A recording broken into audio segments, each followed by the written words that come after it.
Board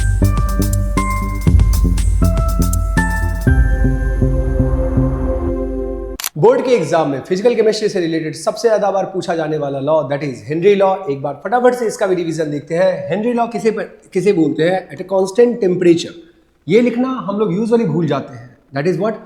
eight a constant temperature solubility of a gas, जो भी gas आपका क्या होगा soluble, is directly proportional to the partial pressure of that gas above the liquid surface. यहाँ उसका graphical representation है and parallelly आप mathematical representation क्या बोलोगे?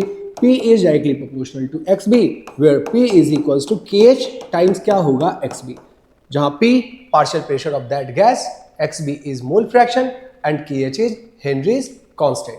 जब भी सवाल आए एग्जाम में आप ये लिखना मत भूलना, चाहे वो 2 मार्क्स में आए तब, चाहे वो 3 मार्क्स में आए तब। हेनरी लॉ के साथ साथ इसके एप्लीकेशंस भी पैरेलली पूछ ले जाते हैं 3 मार्क्स के अंदर में। लॉ तो हम लोगों ने देख ही लिया है, अब हम लोग देखते हैं इसके application. Application of Henry's law में टोटल 3 मेजर पॉइंट्स हैं जो कि आपको ध्यान रखने हैं। एक कार्बोनेटेड बेवरेज, दूसरा स्कूबा डाइविंग एंड तीसरा हायर एल्टीट्यूड। हाँ, स्कूबा डाइविंग के केस में क्या होता है? बेंड्स हो जाता है, नाइट्रोजन बबल फॉर्म करता है, वो आपको ध्यान रखना है। हायर एल्टीट्यूड पे अमाउंट ऑफ ऑक्सीजन गैस कम होता है तो ब्रीदिंग में क्या होती है समस्या। इसी बात को आपको इलेबोरेट करते हुए भी लिखना। बस केवल और केवल ये पॉइंट लिख देने से आपको मार्क्स नहीं मिलेंगे, आपको ये पॉइंट्स भी लिखने हैं और पॉइंट्स के साथ साथ आपको समझाना भी है। पहला वाला तो सब जानते हैं कि कोल्ड ड्रिंक कब पीने में अच्छा लगता है? जब उसके अंदर में प्रेशर क्या हो? ज्यादा। चलो, हेनरी लॉ का एप्लीकेशन तो आप लोगों ने बहुत देख लिया। हेनरी लॉ के लिमिटेशन के बारे में कभी आपने सोचा है क्या? जहाँ एनसीईआरटी में डायरेक्टली मेंशन नहीं है, बट समटाइम्स एग्जाम्स के अंदर में इसके आने के चांसेस बढ़ जाते हैं। देखिए जरा, ये 3 इसके लिमिटेशंस आप लिखो, आपके मार्क्स तो full out of full confirm है। पहला, नॉन आइडियल कंडीशन। आप जो भी बातें बोलते हो वो कैसा गैस होता है? आइडियल गैस होता है। Ideal gas means PV equals to nRT। First thing. Second thing, ideal gas की तरह कब बिहेव करते हैं? लो प्रेशर हाई टेम्परेचर पे, LPHT।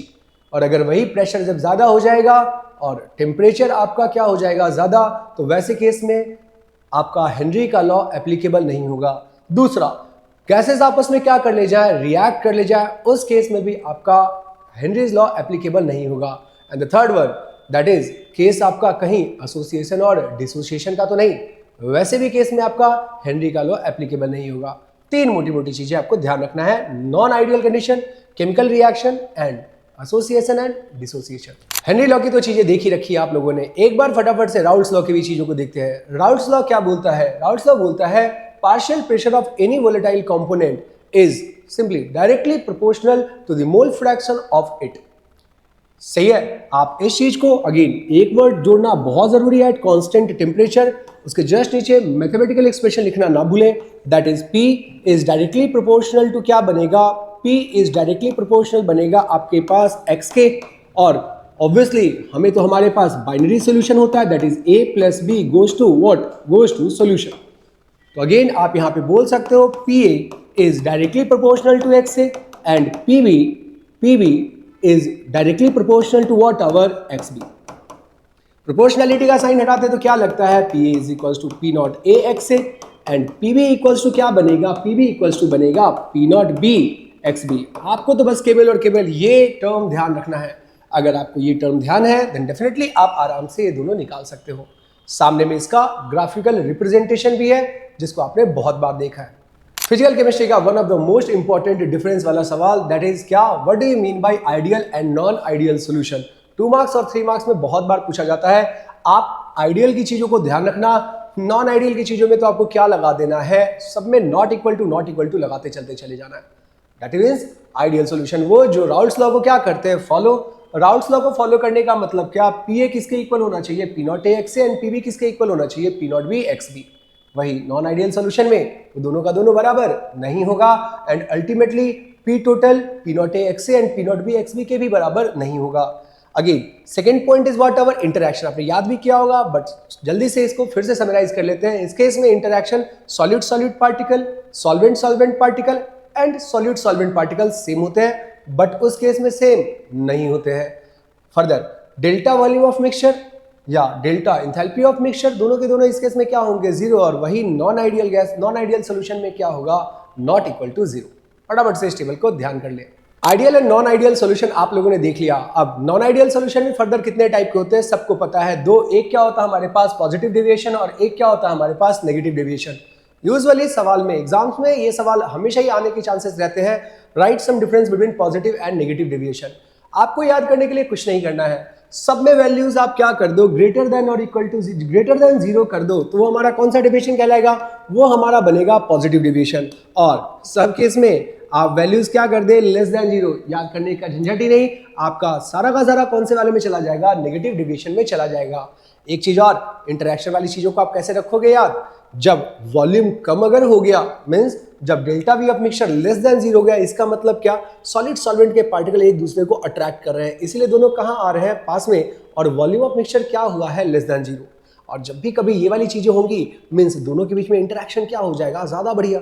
और जैसे इंटरेक्शन बढ़िया होगा तभी हम उसको बोलेंगे कि सॉलिड सॉल्वेंट का इंटरेक्शन ज्यादा बढ़िया होता है, किसमें, solid solid and solvent solvent में। और ऐसा जैसा रिएक्शन, ऐसा जैसा मिक्सचर हमारा क्या करता है, enthalpy change less than 0, that means exothermic in nature. बगल में यहां से आप डायग्राम वाइज भी देख सकते हैं, ये तो ऑब्जेक्टिव में बराबर ही आता है, दैट इज क्या, पॉजिटिव वाले को उल्टा याद रखना, पॉजिटिव वाला मिनिमम बॉइलिंग एक्जियोट्रॉप्स और नेगेटिव डेविएशन वाला maximum boiling azeotropes. Positive deviation of Raoult's law के ग्राफ से तो आप इंट्रोड्यूस बहुत अच्छे से हो ही चुके होंगे। सबके केस में आइडियल से आपको कहां जंप करना है, ऊपर। इंपॉर्टेंट क्या है कि सर हमें एग्जाम्पल ही उसके याद नहीं रहते हैं, ये है वो कुछ सेट ऑफ एग्जाम्पल्स जो आप ध्यान से समझ भी सकते हैं, एंड पैरेलली जो रीजन है वो सबसे इंपॉर्टेंट है। आप अगर एक बार रीजन समझने की कोशिश करो, देन आफ्टर कोई रैंडम भी एग्जाम्पल आपके सामने आता है, वो भी आप आसानी से बता दोगे कि ये हमारा पॉजिटिव डेविएशन वाला है या नेगेटिव डेविएशन वाला है। मेजॉरिटी जो रीजन अभी आप यहां पर देख रहे हैं वो यही होगा पॉजिटिव डेविएशन वाले के केस में, कि हमने क्या करा है, हमने एच बॉन्डिंग को डिस्टर्ब कर दिया है, जैसे इथेनॉल और वाटर या मिथेनॉल और वाटर के केस में।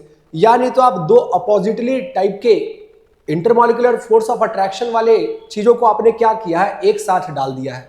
फिर से दो oppositely nature of intermolecular force of attraction वाले को आपने एक साथ डाल दिया है, जिस वजह से उनके बीच में क्या हो रहा है, रिपल्शन, और उस रिपल्शन के कारण वॉल्यूम ऑफ मिक्सचर क्या हो जाता है, ग्रेटर देन 0, और आपका क्या निकल करके आता है, positive deviation of Raoult's law.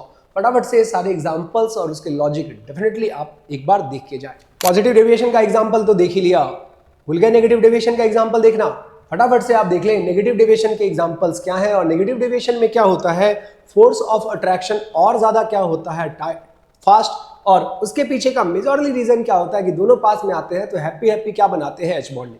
H bonding जितना ज्यादा होगा और दोनों के बीच में इंटरेक्शन उतना बढ़िया होगा, इंटरेक्शन बढ़िया होगा, रिजल्टिंग सोल्यूशन का वॉल्यूम इनिशियली से क्या होगा, कम, और वैसे केस में रिएक्शन बिकम्स एक्सोथर्मिक, और क्या शो करेगा हमारा, negative deviation of Raoult's law.